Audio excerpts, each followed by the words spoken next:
Hello and welcome to the World Football Show here on Sports Tonight Live. I'm your host, Mina Rzouki, and today I'm joined by Andy Brassell. Tancredi Palmeri is meant to be here, but he is Italian, so of course he's running late. But let's get started. Some interesting matches happen. Real Madrid finally have a team, as opposed to what? I'm not sure. People are apparently surprised that Juventus are any good. I guess going undefeated last season meant nothing to most people in punditry. And of course, Barcelona struggled against an Unai Emery-led squad, but they won in the end.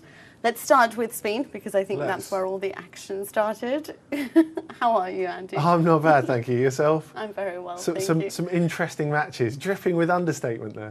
Dripping with understatement. Some interesting matches. All right, what was I going to say? It was the best ever Champions League start. No, the table's not that stable. You can't start shaking it now. Exactly, we can't get too excited. That's right. Okay, so what do you say? What was better, Madrid and City, or Chelsea and Barcelona?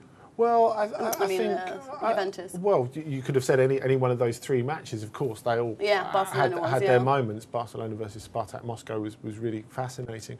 But for me, it was Chelsea versus Juventus because it was high intensity the whole way through. I don't think you'd expect anything different from Chelsea, given what they've done over the last 8 to 9 years in the Champions League. I think that's completely normal. I don't think you'd expect anything different from Juventus because they never know they're beaten.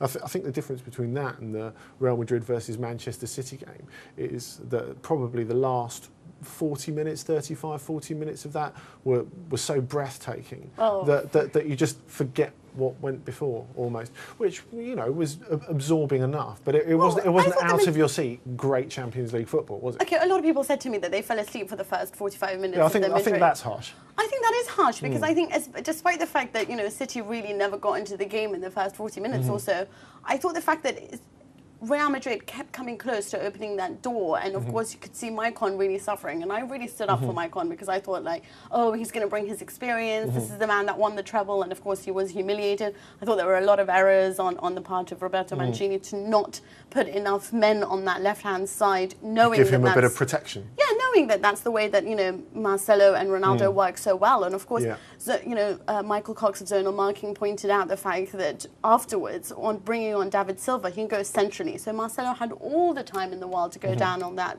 flank, and of course he's the one that scored it. But Maicon did have this look on his face as he went off the pitch at half-time of, when's this going to end? He did look very troubled. You have got 20 minutes off. I'm sure it'll be fine. But did you think that he should have been played, or do you think it should have been Zabaleta? I think maybe Zabaleta. That would have been quite a statement, I think. But I think it would have been the pragmatic move because, of course, Maicon had only made his debut at the weekend. He is in a completely new team. He's adapting to a new country, a new lifestyle as well. But he's not finished as a defender. Surely not. I don't think he is. But I think it's an enormous challenge to have to play that as just your second match, especially when you've played such a physically exacting one as Stoke away on the Saturday. Yes, that's true. Now, what did you think of Ronaldo actually celebrating this? Of course, that took major headlines at the time in Spain, and everyone was like, finally Ronaldo celebrated a goal. Yeah, well, we were talking about this in the lead-up, and the goals he hasn't celebrated have been against Granada. That's because you think he's a Granada fan. Well, either he's a huge fan Getafe. only is a huge fan of free tapas, or on the other hand, it might just be that he doesn't want to be seen as a flat-track bullion. I think if we go back to January, what was he meant to do after he scored the 5th goal in a 5-1 stuffing? Sort of wave a red cape and a Real Madrid flag around all four corners of the Bernabeu. Always celebrate your goals. They're all very important. I mean, come on. If Bentner could score these, he would be celebrating all 5 of those, I assure you. But with a certain nonchalance, I think it is fair to say. Do you think this means that Real Madrid are back now? He came out, obviously, and said, we could lose and I would be proud. This is, of course, in the Champions League game. But we cannot lose matches like we did in Sevilla and Getafe. And my happiness is not just about the 3 points. It is about the DNA of my team being back. Didn't the DNA of his team come back after the Supercoppa? and then sort of disappear again when it came to the games? Yeah, I think what's been notable, I see what he means, because the intensity has been a little off. And I think what was notable about the Sevilla away game is they got bullied out of it, as you would have been by a Joaquin Caparrós Sevilla side if you go back to, I don't know, 2003, 2004. So it was really unusual, because Real Madrid are one of the last teams on the planet you would expect to get bullied. You look at the characters, the physical prowess of the players in that team as well as their talent. And it's something you completely don't expect to happen.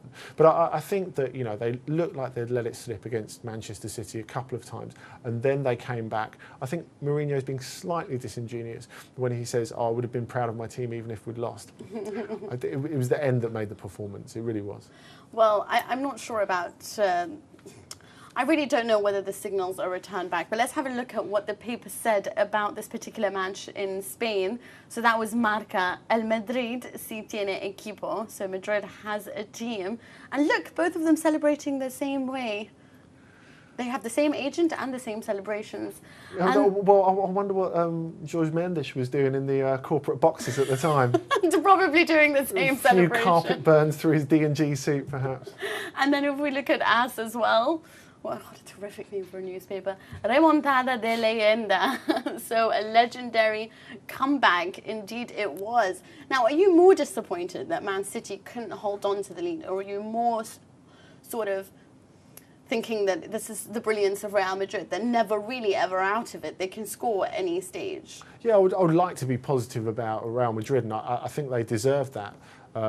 The fact that... Simply because of the amount of shots and possession and everything that they had in that game. Yeah, but I think the fact that happened, and that they didn't take advantage of it, but they didn't let it grind them down, I think that was a really champion attitude. The fact that Benzema responded as well as Ronaldo responding to recent criticism, and Benzema is normally always the first pick for the big games, always ahead of Higuain. He wasn't on this occasion.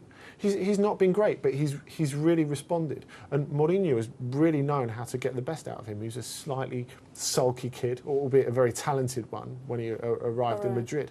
And it's been completely changed by Mourinho at the right times. And I think that shows that Mourinho's still got it as well as Benzema. But what I thought was interesting is Manchester City's reaction after the game. Now, everyone focused on Joe Hart and said, we can't be losing games like that. But Edin Dzeko said completely the same thing as well. It was unacceptable. And I think it shows how far they've come and how high their ambitions are as well. So they can say, after losing at Real Madrid in a game on which they were on the back foot for most of it, I think it's fair to say that they could turn around and say, well, that's not good enough. We're really aiming for much higher.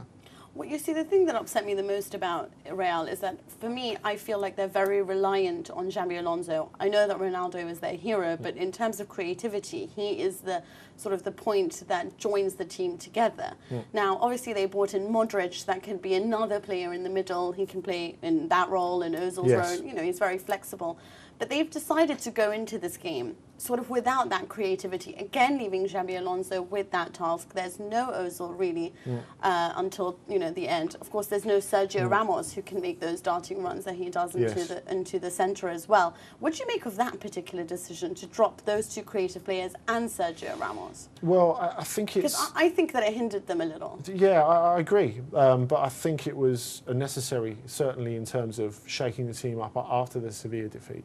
As I was saying, it wasn't just the fact that Real Madrid lost, it was the fact that they offered so little, and that Sevilla are, bless them, a moderate team. They're not the team they were under Juan de Ramos.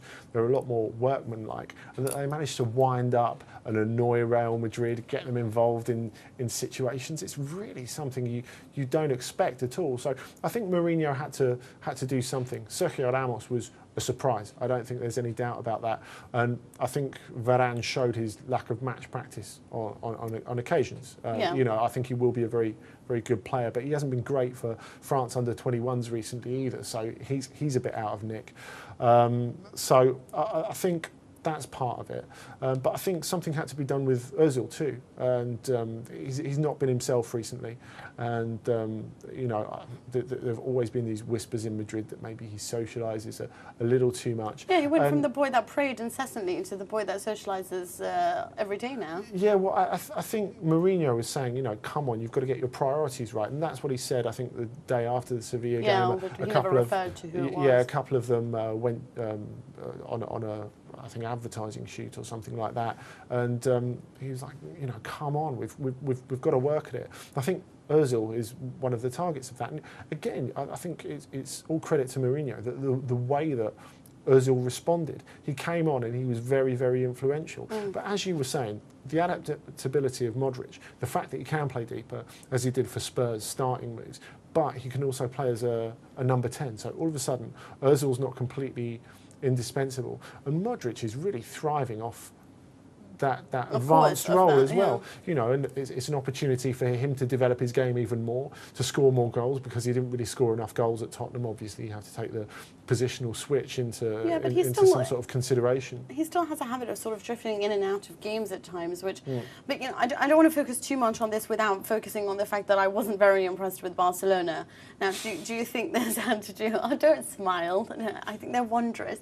But my favourite player. Well, they weren't last night. So. I'm so glad about Theo, because he is my favourite player in that youth team, and I'm so glad that he's been given another shot. But it's all been promised rather than product so far, hasn't it? And what, with Theo? Yeah, I think so. How can you say that? Quite easily. I think when he's been, of course he's young, but when he's been put in the big matches, are you referring to the time he's looked aesthetically very nice, but he's missed chances. There's been a feeling that he's just a little bit lackadaisical, and you know, it needs focus as well as talent. Whereas I think last night you got both of those two things. So he scored an excellent goal. He set up a goal very well for Messi, the first goal, and finally you're getting some actual product. Okay. You know, you don't want to just say he's a young player with talent, let's pat him on the head. No, but I don't expect think something more. This is the man who scored 2 against Bayer Leverkusen. I understand that a lot of people refer to the time that he overwhelmed. They were absolutely terrible. Okay, well, they overwhelmed him. Then he overwhelmed Daniele Bonera, and then got past him, and then shot right into the side netting when he could have passed it to Messi, who was sitting in the 6-yard box. Yet, despite that, I think that there's a lot to his game that Barcelona are missing, which is that direct, that the vertical edge to the game that they don't have, and they're totally reliant on Messi. And yesterday he unleashed that talent, because otherwise it looked like they were just. Unai Emery had set up his team and so well that it was just a physical mess, really. Like Barcelona simply couldn't penetrate, and Messi couldn't get through. And if it wasn't for that pace, then I'm not sure that they would have gone through in the end. So I think Theo rescued them over there. But don't ask me. Let's ask David Cartledge. Hello, how are you? Can you hear me? I can, yes. Oh, okay, perfect. Now we can hear you. David is, of course, a writer for Football España, Daily Mirror, amongst other things. So what do you think about Barcelona's performance yesterday? Do you think that Theo saved them? I think it was an interesting performance. I mean, we best to start off from the back, because that's where all the problems are existing for me. It was the first time Tito used 3 at the back with Barcelona this season. They haven't used it yet. And they look very vulnerable there at the moment, and with Piqué's injury, it just increases the problems they've got. And of course, after the Getafe game, Tito also said that he wanted to sign a centre-back, but for whatever reason, he didn't elaborate on further, that the club didn't sign one, so it is clearly a massive problem there. Hello, David. It's Andy here. I just wanted to ask you what you made of the way Unai Emery set up Spartak. I mean, of course, he's got not a great record against Barcelona, but they were relentlessly positive throughout the game, weren't they? Yes, they were, and it was a marked difference from when he was with Valencia. I think obviously there was that level of competitivity there, but I think we saw that little extra from Unai. I think he went for Barcelona's throat a little bit more, which was nice to see. It's something that everybody's always wanted from Unai when he plays Barcelona. He's had a degree of success when he has done that, but like I say, he still hasn't got the win, which is such a shame.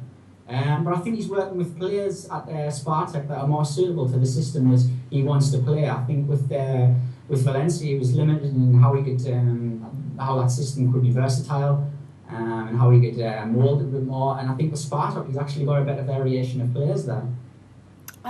David, I want to just ask you, just going back to the defence and Barcelona, do you think the fact that they haven't got Piqué and Puyol for a while is going to impact their games during the league, really?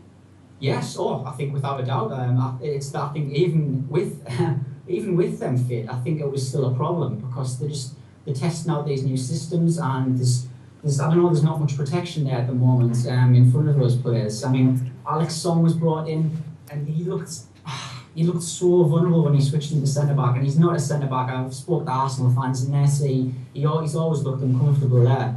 I think if it was somebody like Mats Hummels at the back who they had, I think they'd be far more confident. He's the sort of player that they should have gone for. And obviously they wanted Thiago Silva before he went to PSG, but money. But yeah, I think they're going to have problems. But as I say, Barcelona's best way of defence is by possession. That's their best form of defence, without a doubt. And that has to come into the next couple of weeks. It really has to be really, really strong for them. David, it was interesting hearing what you were saying about Song there, and I can't help but think that part of what they've done is to try and buy a player, as you say, who defends by possession. Do you think because they got burnt buying Chigrinsky a couple of years back, they've almost scared of buying proper defenders? Oh, certainly. I think that's that. It's a great point. There's definitely they've been burnt very badly with Chigrinsky. It's become a joke figure really with Barcelona. So, but I think. Right now, I mean, as much as the money that Barcelona have got, they're not going to be absolutely stupid in the market, and that's from all the way down. We won't pay a lot of money for youngsters, and I know there's youngsters have gone elsewhere because Barcelona haven't put up the money, and it's happening at the top level with like the really big players as well. And Thiago Silva, they really wanted Thiago Silva, but he was just completely out of the reach, and it'll be interesting to see who they go for because that'll be the next purchase that Barcelona make. Will definitely be a defensive one, and then they'll move on to Neymar. I think, right, other than the fact that everyone sort of expected Real Madrid to do well, everyone expected Barcelona to do well. No one, or should I say I didn't expect Malaga to do well, not because of anything, but because with all the troubles that they've been having, financial problems, despite their good form in the league, I thought that when it came to Zenit St. Petersburg, of course their coach I'm a big fan of, and the fact that they have bought so much in attack, that they would be a little bit more interesting. What do you make of Malaga's win? Is that the biggest shock, or I lost money on this? I think it was the standout result from the game round, from this first Champions League game round over the 2 nights. I think much of the credit must go to Manuel Pellegrini. He's navigated this difficult situation unbelievably well. The pressure he's been under. I mean, at one point in the summer, it looked like he was about to go, and he's turned it round brilliantly. He got them through the qualifying stages. They've started the league well, and now that win against Zenit. And there's some players putting in huge performances. Turelan has been incredible. Joaquin, I've just put an article up today about him. He's looking younger than ever. And then, of course, the absolutely fantastic Isco. He is just an absolutely outstanding player. I've spoken to you before of him, Mina. And he's one of the players who I've seen over the years in Spanish football youth levels who stood out. Along with Munier and Thiago and De La Feu. He's really stood out for me. All right, David, we're going to have to say bye to you now, but thank you so much for your opinions, and hopefully we'll get to speak to you in the coming weeks. Thank you, that's David. I guess most people sort of forget that they still have a very good team, Malaga, and of course, despite losing Rondon and Cazorla, they still have Joaquin, they still have Camacho, who I thought did very well in defensive midfield. So I guess it's not that much of a shock. And then, of course, there's the poor Zenit defence. That's very true. And Zenit have had a problem going away from home for a while. If you go back to their failure to qualify for the 2010-2011 Champions League when they lost the playoff away at Auxerre, that was a real shocker. And, it's a consistent problem. I think with their defence, they've obviously spent a lot of money elsewhere in the team, but they're really short of numbers there. And now Hubacan's out injured. Criscito didn't play. They're in a bit of trouble. But I think all the credit has to go to Malaga nevertheless. I still think there's something left in the group because Zenit showed that they have something attacking-wise. But as you say, Malaga have got a better squad than people are ready to admit. You know, we heard David there talking about Jérémy Toulalan, who was their outstanding player last season, even better than Cazorla. He was very, very important for them. He didn't play. He was injured against Zenit, which should have been a huge loss, but they just got on with it. As you said, Nacho Camacho was excellent. Nacho Camacho. And, Isco. Yeah, Isco was superb, and you know he's the darling of the crowd because he's a local player. He's so talented, and they could go on and bring the likes of Roque Santa Cruz off the bench. So you know, there's a bit of depth there. Well, of course, Malaga surprised us, and there's so many more surprises, exactly like Milan not being able to create anything.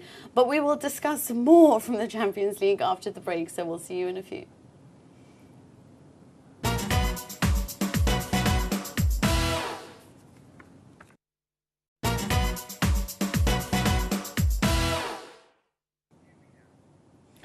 Hello and welcome back to the World Football Show here on Sports Tonight Live.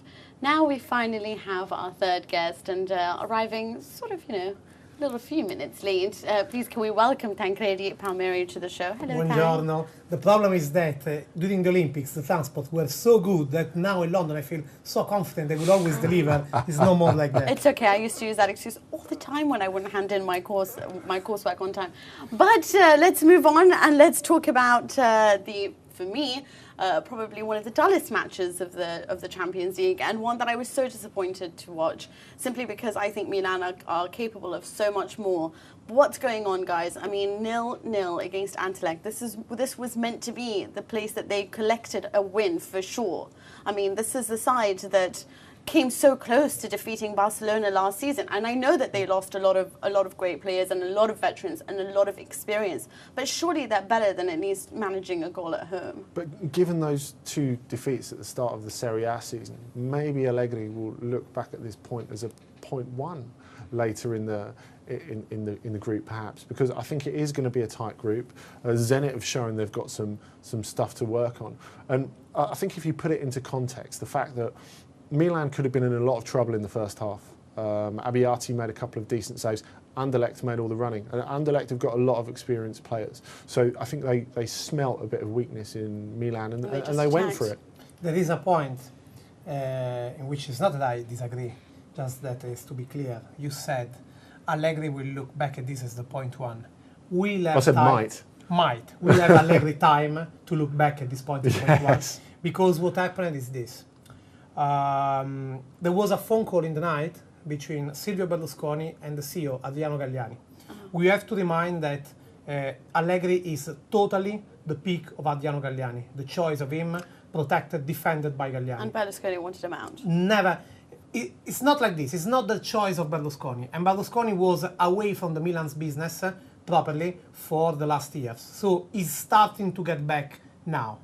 Berlusconi was absolutely mad about Allegri, not about Galliani. Surely when you look at the choices of the team, you understand. For 30 years, these guys have been working together 30 years, so we'll never be mad at Galliani. They are yes, friends. Yes, of course, I know.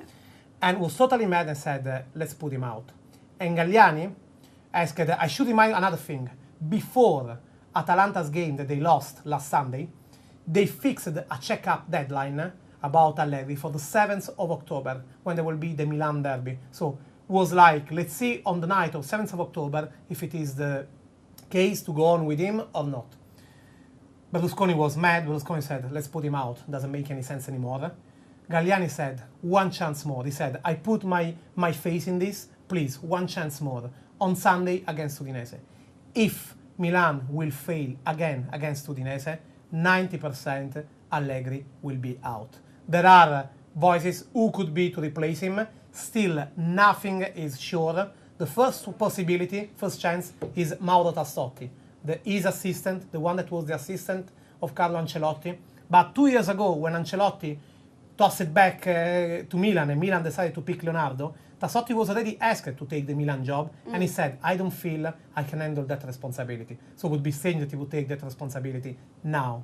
Second option, and this would be unbelievable, is Inzaghi with his Tassotti assistant. Yeah, Inzaghi just had, I'm telling you, it's really possible. Okay. Inzaghi just had two games with Academy, and there is a third option, but today his agent said that we still haven't been in contact, but we would consider that, and that would be Rafa Benitez. Well, probably if from all those three, I'd go for Rafa Benitez because at least on that level, I think that he could manage. Although I actually had Billy Costa Curta throwing his name into the ring, going, "I'd love it if I was offered the job." You want Costa Curta on the catwalk, not on the bench. Oh, I would love to see Costa Curta on there. Just another handsome Italian coach on the sidelines. But let's talk about the game. Are we annoyed with Allegri, or do we think that there's a sort of a shock going on, a psychological block going on with Milan? Now, obviously, they've lost all their best players. I personally think that the midfielders that they do have in Nocerino, and I'm sure that you don't agree with me on this, but Nocerino and Kevin Prince Boateng, for me, have never been wonderful midfielders. You put them in a good midfield, they will perform well. That's what happens. You know, when you are a good midfielder, you'll do well with those that are around you that are even better.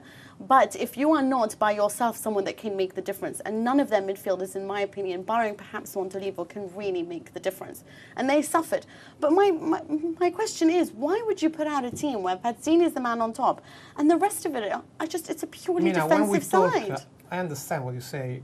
I don't agree with everything, but basically I do with a large part. But when we talk about Allegri, just to remind to people, we should start from one point.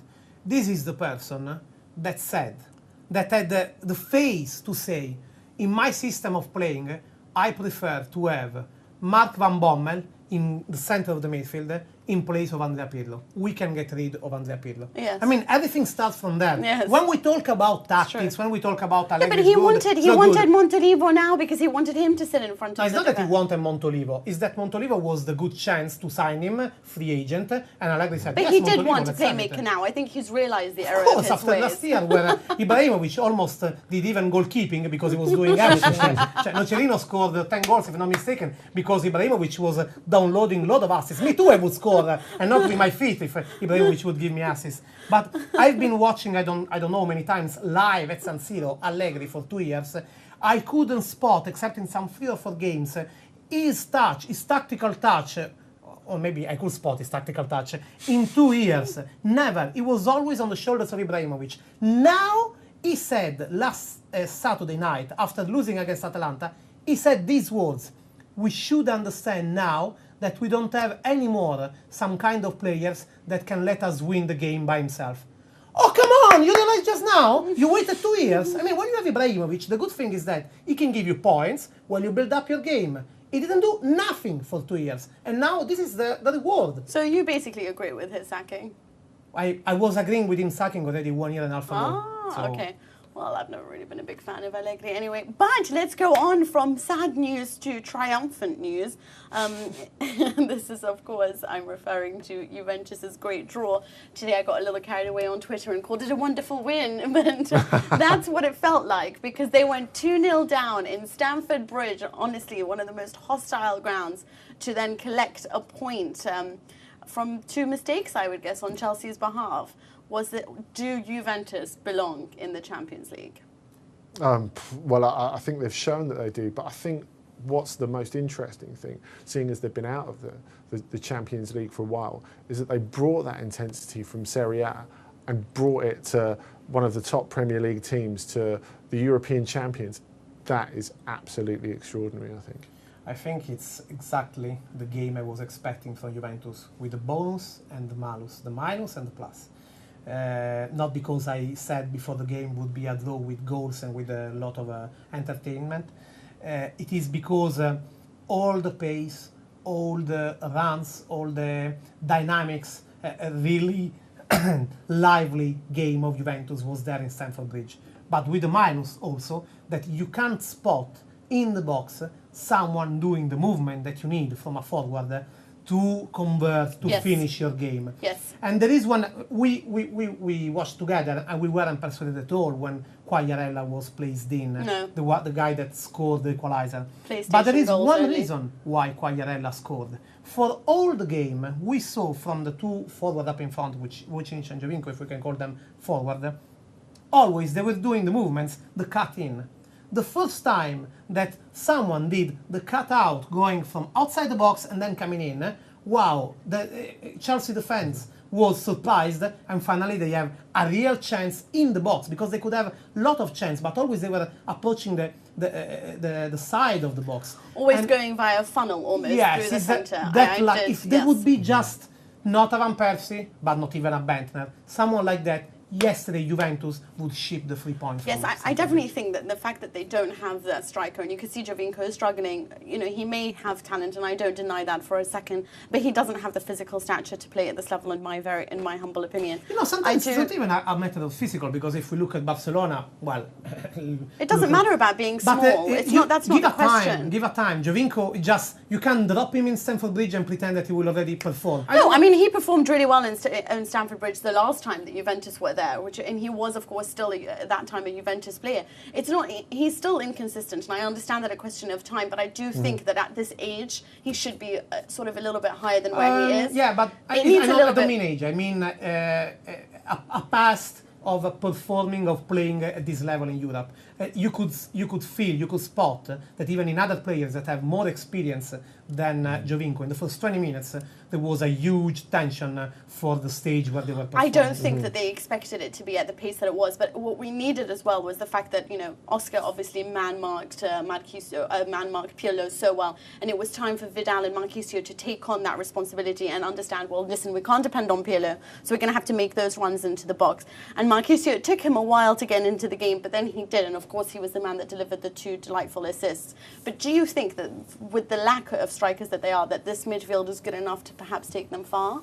Well, there's a lot of pressure on the midfield to score goals. I don't think there's any doubt about that. Yeah. And you saw the chances they had when it was 0-0. You know, we talk about the comeback. We can almost forget that bit. But I know you don't really want to talk about him because you're being a bit of a grouch about it. But Oscar, I think the fact that you were saying there that he was meant to be marking Pirlo as well, I think that's really interesting because he's become such an important player to Brazil already. And you look at the ease with which he adapted to Chelsea, and that's because he's such an incredibly versatile player already at an early age. So we were talking about Modric before, can play as a 10, or he can play deep, more in the first stage of construction of the game, and Oscar can do that, and that's why he's going to be such an important player for them in the Champions League. Oh, I agree. I think that what do you think about the second goal? Do you think that he knew exactly what he was doing and that it was going to go in, or do you think he was hoping for the best? Well, I think it's both. I mean, he wanted to do that and hoping that it would be good. I mean, it's not even... How confident do you think he thought of actually managing that? No, I think he absolutely went to put the ball, we call that in Italy the 7. Absolutely, he went for that. Hoping that he would go, because you can try that in a game, in a second, like he did, and then you can just shoot the ball in the space. But I think that was exactly the kind of bending that he wanted. It wasn't something like, oh, okay, I'll just close my eyes. And Quagliarella tried to copy that a little with his turnaround. And he killed someone in the stand. Hey, I thought Quagliarella was, for all what I said to him, of course, I went straight on Twitter going, really, Quagliarella? And then he scores, and I thought, if there's ever a time that someone just, laughed in the face of my tweet. But do you think that the fact that they didn't have Conte is going to be a problem for them as well? Well, yes, but there are one thing I have to say about that. I do think that having Conte there on the bench would be better. Although the person he was sitting next to was on the phone the whole time. Indeed. But actually, there is an important update of that. I mean, this could be already like past story. Because a few minutes before we were on air, this is still an unknown news. It's a very strong rumor. Ladies and gentlemen, this is a Sports Tonight exclusive. It's a very, very strong rumor. So I'm reporting as rumors. So it's not a news, nothing official. But I cross-confirmed that around other colleagues. And within 10 days, today is 19, within 10 days, Antonio Conte could be called again by the prosecutor of Bari to be questioned again, so far as a witness. Let's explain why this news could be extremely important. Antonio Conte has been sentenced to 10 months ban by the prosecutor of Cremona, where the first match fixing for illegal betting trial was going on. This one in Bari is a second one. It is investigation over match fixing that was going on in Bari during the time where he was manager there in Bari. He is not there investigated. He has been questioned as a witness 10 days ago in secret. In secret, wasn't released to the public. It just came out 5 days after this news. So he was questioned for 4 hours. And it is extremely unusual that after 4 hours of questioning, after 20 days, he would be called again by the prosecutor to listen to him again. It is extremely unusual. So far, he's just a witness, and this is not even being confirmed, even if it's a strong rumors. But if confirmed, and if it would be like that, it could bring something more heavy. Of course, so far a witness, so far nothing, but if this is confirmed, could bring something more. And I hope no, honestly. Right. Well, of course, it never looks like it's good news for Juventus, but that is where we're going to leave it off now. We'll be back with you in a couple of minutes for more action from the Champions League. We'll see you then.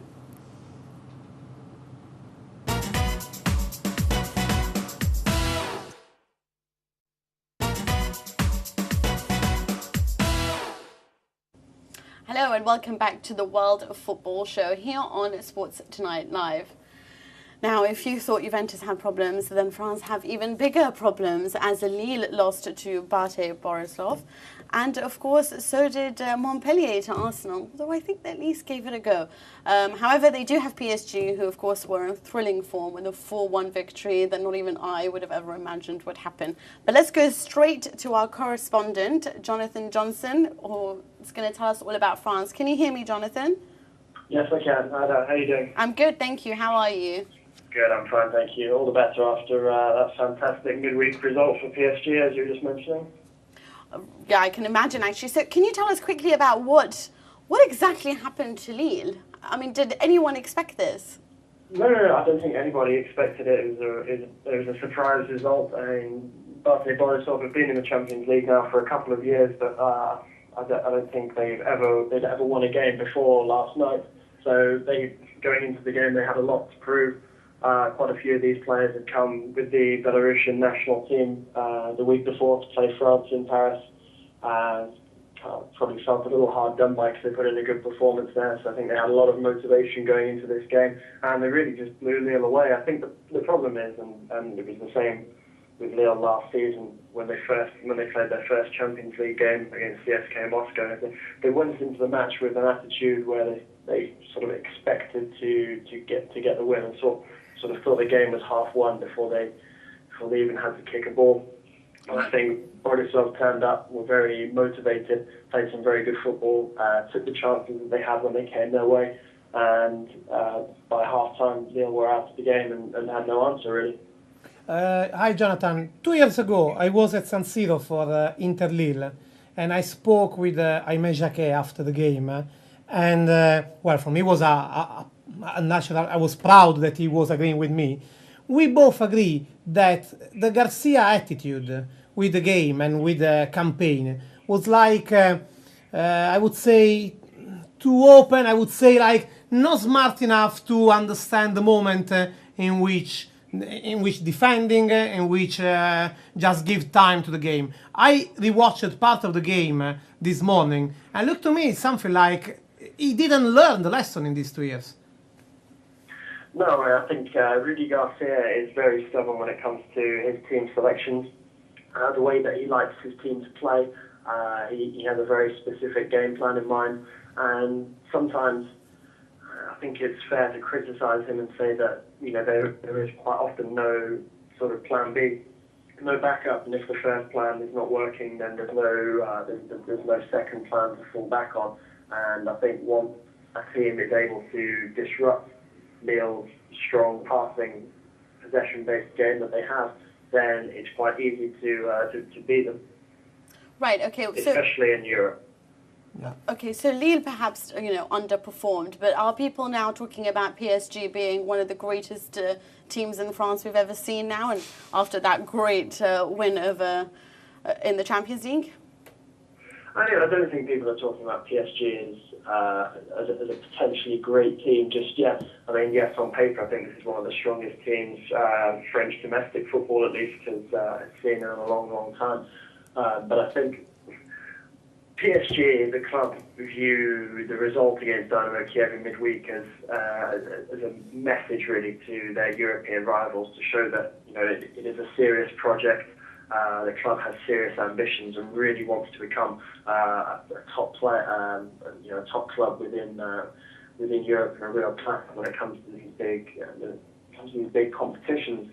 And I think now with PSG having brought in the likes of Zlatan Ibrahimovic, Thiago Silva, Thiago Motta, you have three players there in particular who have experience at the very highest level, have gotten to the latter stages of the Champions League, in Thiago Motta's case actually gone and won the Champions League as well.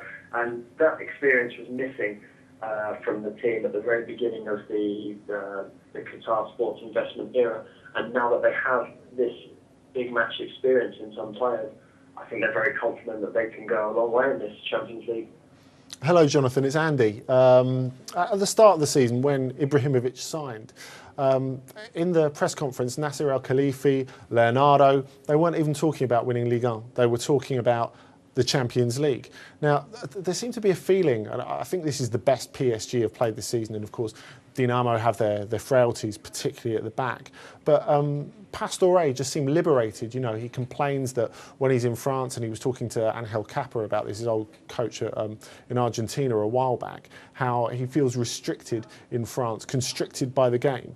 Whereas he seemed to have this sort of liberty in the Champions League that he doesn't have in the domestic game. Do you think this is the case for a couple of their other players, because they looked a lot more comfortable in the European stage?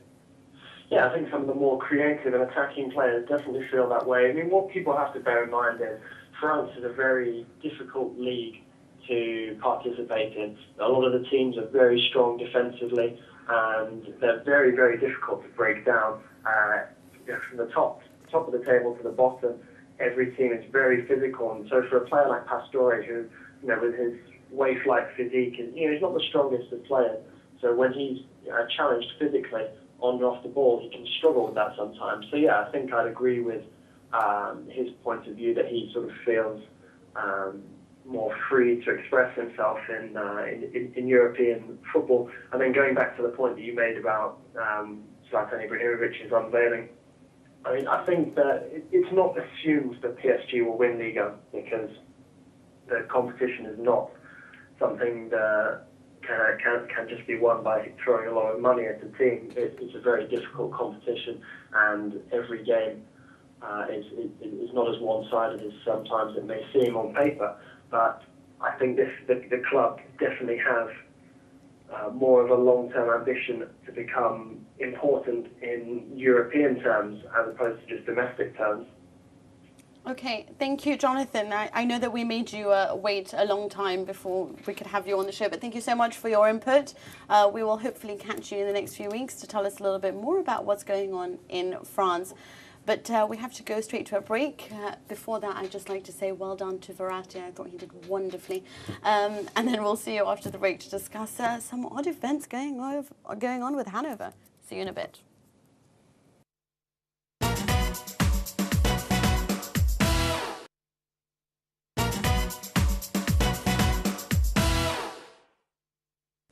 Hello and welcome back to the World of Football show here on Sports Tonight Live. I'm Mina Rzouki and I'm still joined by Tancredi Palmeri and of course Andy Brassell. Now here's a very interesting story.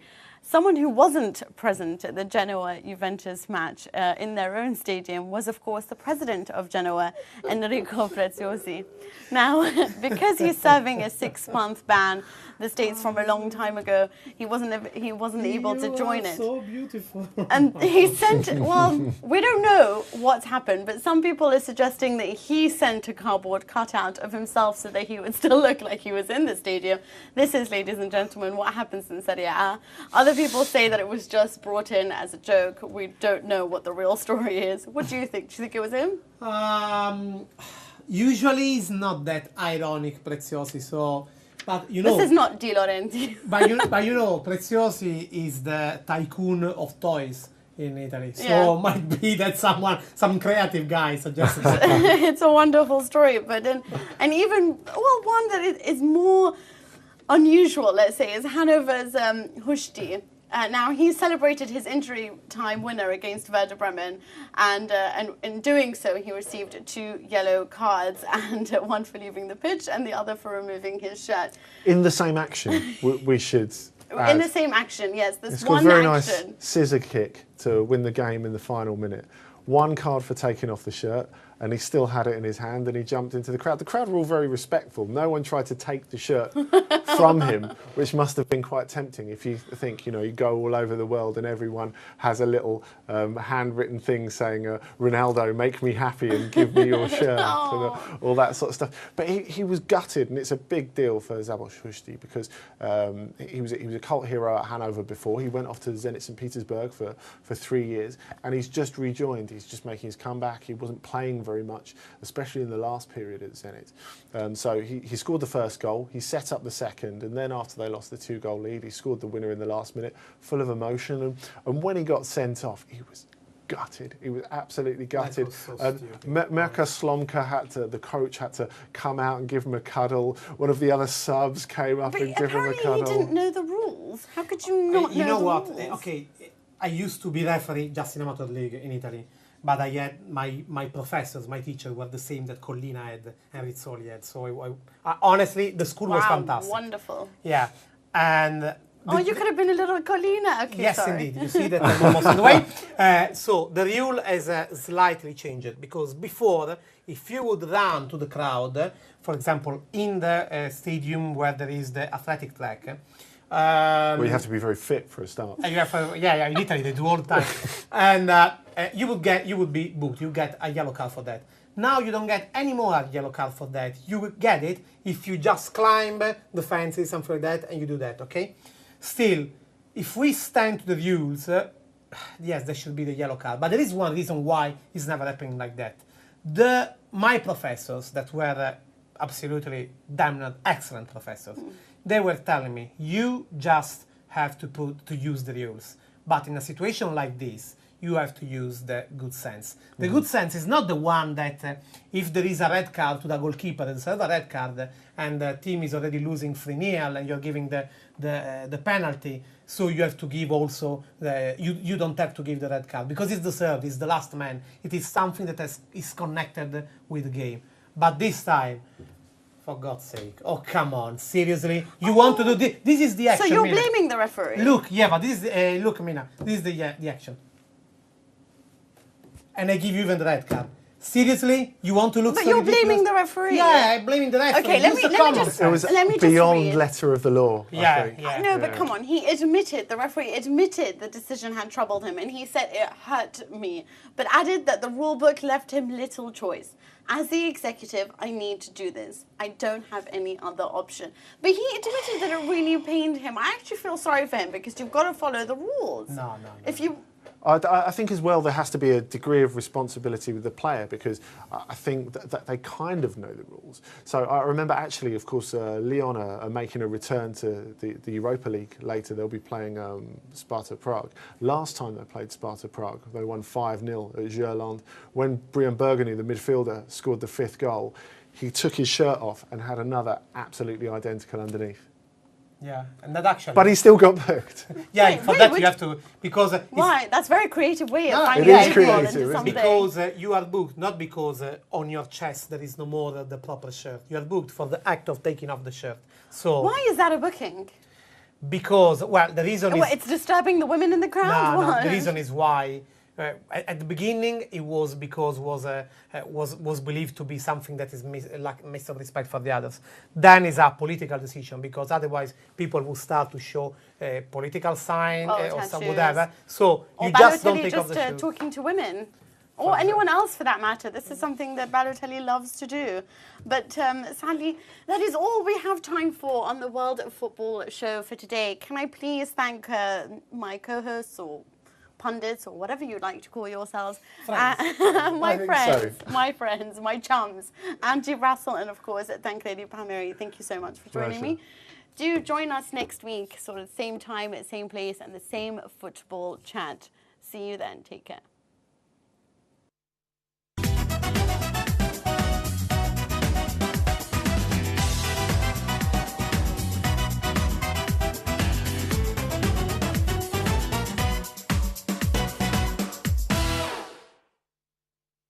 Of course, Maicon had only made his debut at the weekend. He is in a completely new team. He's adapting to a new country, a new lifestyle as well. But he's not finished as a defender, surely not. No, I don't think he is. But I think it's an enormous challenge to have to play that as just your second match, especially when you've played such a physically exacting one as Stoke away on the Saturday. Yes, that's true. Now, what did you think of Ronaldo actually celebrating this? Of course, that took major headlines at the time in Spain, and everyone was like, oh, finally Ronaldo celebrated a goal. Yeah, well, we were talking about this in the lead-up, and the goals he hasn't celebrated have been against Granada. That's because you think he's a Granada fan. Well, either he's a huge fan of... Getafe. Only is a huge fan of free tapas, or on the other hand, it might just be that he doesn't want to be seen as a flat-track bully. And I think if we go back to January, what was he meant to do after he scored the 5th goal in a 5-1 stuffing? You know, sort of wave a red cape and a Real Madrid flag around all four corners of the Bernabeu. You always celebrate your goals. They're all very important. I mean, come on. If Bentner could score these, he would be celebrating all 5 of those, I assure you. But with a certain nonchalance, I think it is fair to say. Do you think this means that Real Madrid are back now? He came out, obviously, and said, you know, we could lose and I would be proud. This is, of course, in the Champions League game. But we cannot lose matches like we did in Sevilla and Getafe. And my happiness is not just about the 3 points. It is about the DNA of my team being back. Didn't the DNA of his team come back after the Supercoppa and then sort of disappear again when it came to the games? Yeah, I think what's been noteworthy, given what they've done over the last 8 to 9 years in the Champions League, I think that's completely normal. I don't think you'd expect anything different from Juventus because they never know they're beaten. I think the difference between that and the Real Madrid versus Manchester City game is that probably the last 40 minutes, 35, 40 minutes of that were so breathtaking that you just forget what went before almost, which, you know, was absorbing enough, but it wasn't out of your seat great Champions League football, was it? Okay, a lot of people said to me that they fell asleep for the first 45 minutes. Yeah, I think that's harsh. I think that is harsh because I think, despite the fact that, you know, City really never got into the game in the first 40 minutes or so, I thought the fact that Real Madrid kept coming close to opening that door, and of course you could see Maicon really suffering, and I really stood up for Maicon because I thought, like, oh, he's going to bring his experience, this is the man that won the treble, and of course he was humiliated. I thought there were a lot of errors on the part of Roberto Mancini to not put enough men on that left-hand side, knowing give him a bit of protection. Yeah, knowing that that's the way that, you know, Marcelo and Ronaldo work so well, and of course, you know, Michael Cox of Zonal Marking pointed out the fact that afterwards, on bringing on David Silva, he goes centrally. So Marcelo had all the time in the world to go down on that flank, and of course he's the one that scored it. But Maicon did have this look on his face as he went off the pitch at half-time. Oh, when's this going to end? He did look very troubled. You have got 20 minutes off. I'm sure it'll be fine. But did you think that he should have been played, or do you think it should have been Zabaleta? I think maybe Zabaleta. That would have been quite a statement, I think. But I think it would have been the pragmatic move because of the fact that... Simply because of the amount of shots and possession and everything that they had in that game. Yeah, but I think the fact that happened and, you know, that they didn't take advantage of it, but they didn't let it grind them down. I think that was a really champion attitude. The fact that Benzema responded as well as Ronaldo responding to recent criticism, and Benzema is normally always the first pick for the big games, always ahead of Higuain. He wasn't on this occasion. He's not been great, but he's really responded. And Mourinho has really known how to get the best out of him. He was a slightly sulky kid, albeit a very talented one when he arrived in Madrid, and it's been completely changed by Mourinho at the right times, and I think that shows that Mourinho's still got it as well as Benzema. But what I thought was interesting is Manchester City's reaction after the game. Now, everyone focused on Joe Hart and said, oh, you know, we can't be losing games like that. But Edin Dzeko said completely the same thing as well. You know, it was unacceptable. And I think it shows how far they've come and how high their ambitions are as well. So they can say, you know, after losing at Real Madrid in a game on which they were on the back foot for most of it, I think it's fair to say that they could turn around and say, well, that's not good enough. We're really aiming for much higher. Well, you see, the thing that upset me the most about Real is that, for me, I feel like they're very reliant on Xabi Alonso. I know that Ronaldo is their hero, but in terms of creativity, he is the sort of the point that joins the team together. Now, obviously, they brought in Modric. That could be another player in the middle. He can play in that role, in Ozil's role. You know, he's very flexible. But they've decided to go in.